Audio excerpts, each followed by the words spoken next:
आणि आता या क्षणाची मोठी बातमी आहे, बसमध्ये कुठलाच तांत्रिक बिघाड नव्हता। चौकशीनंतर ही माहिती समोर आलेली आहे।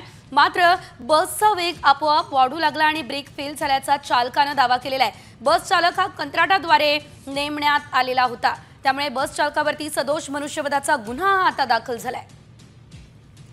या संदर्भात थेट घटनास्थळावरून आढावा घेऊयात आमचे प्रतिनिधी सूरज मसूरकर यांच्याकडून। सूरज, आपण बघतोय एकीकडे बसमध्ये तांत्रिक बिघाड होता असं चालकाचं म्हणणं होतं, मात्र तांत्रिक बिघाडच नव्हता अशी माहिती। मग अपघात नेमका कसा झाला, काय नेमकी माहिती मिळते?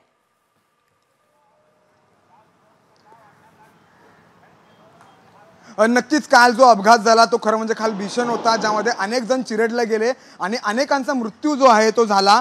खरं म्हणजे पाहायला गेलं तर आज त्या सर्व प्रकारची जी चौकशी आहे ती झालेली आहे।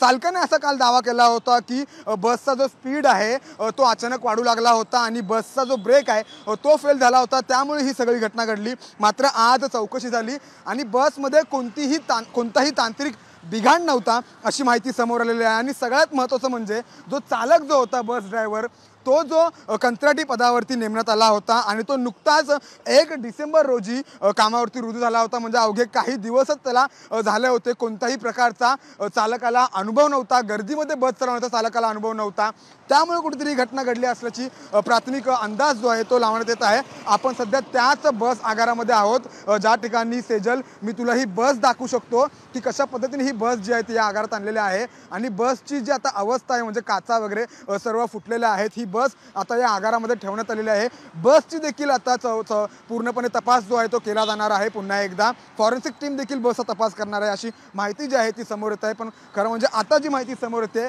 ती चालकाने तो दावा केलेला आहे की स्पीड अचानक वाढला होता, ब्रेक फेल झाला होते, मात्र असं काही नसून ती बसमध्ये कोणताही तांत्रिक बिघाड नव्हता आणि चालक जो आहे सूरज, एकंदरीतच चालकाचा दावा फूल ठरलेला आहे। या संदर्भातले अपडेट घेत राहू। तुर्तास धन्यवाद।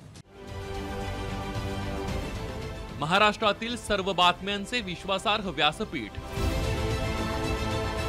सकाळच्या सर्व सोशल मीडिया प्लॅटफॉर्मला लाईक, फॉलो आणि सबस्क्राईब करा।